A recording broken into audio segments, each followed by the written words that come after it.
Torch লাইটে যখন torch মারার পরে এরকম ব্লিঙ্কিং করে, প্রায় সময় দেখা যায় না টর্চ লাইটে ওরকম সুইচ দিচ্ছে আবার সুইচ লাড়া মারলে আয় যায় এরকম ব্লিঙ্কিং প্রবলেম যখন করে, তাইলে আপনি এইগুলো চাইলে মাত্র আরামসে 2 মিনিটে নিজে নিজে ঠিক করতে পারবা। আজ আপনি তো এইটাই আমার কাছে আরেকও টর্চ আছে দেখতে এটা সেম আমার এটারও কিন্তু সুইচের মধ্যে লাড়া পরে ধরেনি ব্লিঙ্কিং করে। তো এইরকম প্রবলেম হইলে আপনি নিজে নিজে মাত্র 2 মিনিটে গরব এগুলি ঠিক করতে পারবে, কিছু বদল লাগতো না এর লাগি। আজ আপনি এই কেমন এইরকম প্রবলেম হইলে কীভাবে ঠিক করে, তাহলে আজকে ভিডিও আমরা আরম্ভ করি। Welcome to Imdad blog. তো গাইস দেখতে হচ্ছে আমার কাছে 3টা লাইট আছে, 3টা লাইটের কিন্তু এইরকম প্রবলেম। ও দেখো মানে এটা আগুন দেন না, কিন্তু সুইচের মধ্যে লাড়াছাড়া করলে ও দেখো বড়া বড়ি করে আয় যায় দেখতে হইতে সুইচের মধ্যে লাড়াছাড়া করলে এইরকম প্রবলেম প্রায় লাইটও দেখা যায়। আগুর মাঝে তো আপনি তো আমি দেখাই ওই দেখো আমি সুইচ দিছি, কিন্তু এটাই দেখো লড়াই করে আমি অসাইড রোগ দেখাই ও ধরেনি সুইচ দিছি, কিন্তু সুইচের মধ্যে আপ ডাউন করলে আয় যায় এইরকম প্রবলেম প্রায় লাইটের আপনার পাই। তো এগুলো একদম সিম্পল জিনিস। ও আরেকও আছে আগুও তো প্রবলেম দেখতে হইতে, এগুলো কিন্তু তোরা কম প্রবলেম, মানে 3টা আজ আপনাদের সামনে ঠিক করবো। সারা ফার্স্টে আমরা এইটা খুলিলাই, এইটার আগে যেটা প্রবলেম আছে আমি আপনাদের দেখাই খুলি আপনাদের কিতা করতে হয়।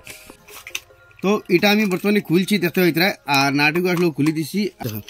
তো দেখো লাইটটা আমি খুলে লইছি, আর এটার সুইচের মাঝে বেমার ভাই আমি আপনাদের দেখাই, মানে কিছু নষ্ট হয় না, জাস্ট আপনি তো তার সুইচের মাঝে তোরা ডিলা হয়ে যায়। এই যেন এইরকম যেটা বাড়াবাড়ি প্রবলেম আমি আপনাদের সারা আস্তাটাকে খুলে লিছি, খুলে আপনাদের দেখাই। তো ও দেখো ওদের সুইচের মাঝে লাড়লে কী হয় কারেন্টটা আয় যায়, তার মানে কী হয় এই সুইচের মাঝে কি তার কানেকশনগুলোর মাঝে কিছু সময় ডিলা হয়ে যায়, ইয়া কোনো সময় জঙ্গার খাইলাতে আপনি 2 ধরনের মানে একটা মেডিসিন আছে করতে পারবা। তো ফলে ওগুলোর মাঝে আপনি তোরা তেল দিলেই ভাই, যে কোনো ধরনের তেল, তো যে কোনো ধরনের তেল আপনি তো সুইচ এক সাইড করিয়ে এটার মাঝে তেল দিলেই বা তেল দিলে আপনি তো নষ্ট হয়ে বইলে কিছু না, বস তেলটা দিবাই ভিতরে হামাই বলে বাড়ছে বা হসাইটে নিয়ে আবার অসাইটে দিলেই ভাই। এর বাদে আরেকটা পদ্ধতি আছে, এই তেল দিয়ে যদি হয় না তো প্রায় সময় কি ভিতরে জঙ্গার হয় না নি, তো তেল দিয়ে আপনি তার কি জঙ্গার ছুটি যায়, এইরকম প্রবলেম দূর হয়ে যায়। এর বাদে আরেকটা পদ্ধতি আছে, আপনি তেল দিয়ে কয়েকবার আপনার করে দেখবা আপনি তো এই প্রবলেম দূর হয়ে গেলেন, তো এটা প্রায় দূর হয়ে গেছে লাগে। তো আমরা কতগুলি তেল দিয়ে রাখিয়ে দেখেছেন প্রবলেম দূর হয়েছে। নইলে আরেকটা পদ্ধতি আছে ওগুলো করে আপনাদের দেখাইমু। তাই যে আমি 2-3বার করে তেল দিয়ে বাকি সময় রাখছি, আর এখন দেখো আপনি তো এই লড়া প্রবলেম যেটা আছে আপনি তো দূর গেছে, আমি চুল লড়াইলেও কিন্তু বাল্ব বন্ধ না দেখতে হইতে, আগুরও দেখতে হইতে, আগুরও যদি আমি ও আপনাদের ধরিয়ে দেখাই সুইচ লড়াই মো দেখো কিন্তু বন্ধ না দেখাই, আগে কিন্তু এগুলো বন্ধ হয়ে যেত। এর ফলে যদি আপনি তো তেল দিয়ে এই প্রবলেম দূর হয় না, আপনি কিতা করবা জাস্ট তার মাঝখানে তোরা সিফা মারবা, তার মানে এই সুইচটা তোরা ডিলা হয়ে যায়, ওগুলো তোরা মাঝখানে আগলেও সিফা মারবা বেশ জোরে, না লাগলেও তোরা সিফা মারবা, তার মানে এটার কানেকশনগুলো তোরা টাইট হইতে পারি, মানে সুইচ বেশি দিলে হইলে আপনার তোর এইরকম প্রবলেম করে। তো ওরা তোরা সিফা মারি টাইট করে দিলেই ভাই দেখতে হইতে এইগুলো প্রবলেম সলভ হয়ে গেছে। এখন আমরা খরমু এই লাইটের যেটা প্রবলেম আছে দেখতে হইতে, এইটারও কিন্তু এই দেখো সুইচের মধ্যে লাড়িলে আয় যায়।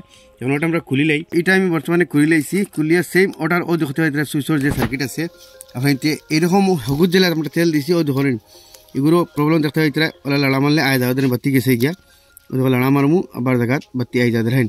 তো মানে অগু কিতার বা যে কোনো এক সাইড লইয়া 2 সাইডে তার 2 সাইডে দেবো হেরে আছে নি, হেরে দিই তার ঠিক সে তেল দিলেই ভাই দিবা, যে কোনো ধরনের আপনি তেল দিতে পারবা, মিঠা তেল চক মাথার দানাওয়ালা যে কোনো তেল হোক আপনি দিবা, আপনি তো দূরে যাব প্রবলেম যেটা আছে দূরে গেছে আপনি তো দেখতে হইতে ও ধরেন দূরে গেছে আগর ওজন আপনি তোর বেজাল লড়াই। তো দেখো বিলকুল বন্ধ হইতো না দেখতে হইতে, তেল দেওয়া হয় না কিতা করবে আপনি আগেও জ্বালা দেখাইছিলাম ওলা আপনি প্লাস লইয়া এই সুইচের ঠিক মিডিল ওলা তোলা ওলা যেতে পারবা, যাতে এই সুইচটা তোর টাইট হয়ে যায়, কোনো সময় ডিলা হইলে আপনি তো এইরকম বেমার করে। এটা লাগাইয়া আরেকটা রয়েছে প্রবলেম, এইটার মাঝেও এই প্রবলেম হাউটা ঠিক করে দেখাইয়া দেখতে হইতে এটার প্রবলেম যেটা আসলো দূরে গেছে আপনি তো সারাদিন লড়াও দেখো কোনো প্রবলেম নাই, আউটাও দেখো সারাদিন লড়াও কোনো প্রবলেম নাই। আর ও একটা প্রবলেম আসলো এটাও যদি আপনাদের দেখাই সারাদিন সুইচে লড়াই, এখন আর এটা বাতি কিন্তু বন্ধ হইতো না, চাই আগর আপনি তো সারাদিন সুইচে লড়াই বন্ধ হইতো না দেখতে হইতে। ও সিম্পল বেমারও আউটারও প্রবলেম আসলো সেম দূর করছি দেখতে হইতে, এটা সারাদিন সুইচে লড়াইলেও বন্ধ হইতো না, এটা সারাদিন সুইচে লড়াইলেও বন্ধ হইতো না। যাতে ভালো আপনাদের সামনে 3টা লাইট ওকে, তাহলে সিম্পল মামুলিক প্রবলেমের কারণে এগুলো লাইট আমরা মানে এইরকম প্রবলেমে ও আর প্রায় মানুষ এইরকম প্রবলেম হওয়ার পরে বাইক ফেলাই তৈরি দিন আপনি যা সেটার খুলবা খুলে ও বেমার সুইচের মাঝে তোলা তেল দিলেই বা তার প্রবলেম সলভ হয়ে যাবে, এখন সলভ হয় না তো মাঝখানে তোলা যাতা মারি দিলেই বা আমি তাহলে দেখাইছি আপনি তোরা দেখাই 3টা লাইট কিন্তু ওকে গেছে আপনি তোর সামনে দেখাইনি। সিম্পল জিনিস আমরা অ্যাকচুয়ালি খেয়াল করি না, ইয়া চাই না, ইয়া চাইবার চেষ্টা করি না, চাইলে এটা সব কিছু ভরা যায়। আমি যখন ফারি গিয়ে অন্য মেকানিকলে ভরেন আপনি ঠিক তাহলেই ফারতায় না, আমার মাথা তো যে দিমাগ অন্য মেকানিক মাহলে তো ও দিমাগ জাস্ট তাই তোরা ইউজ করতে লাগে। তো আসলে একটা ছোটো মোটো ইনফরমেশন আসবে আপনি তোর ভালো লাগলে শেয়ার করবা, এরকম নতুন ইনফরমেটিভ ভিডিও দেওয়া পেজে ফলো করবা, ইউটিউবে দেখলে সাবস্ক্রাইব করবা।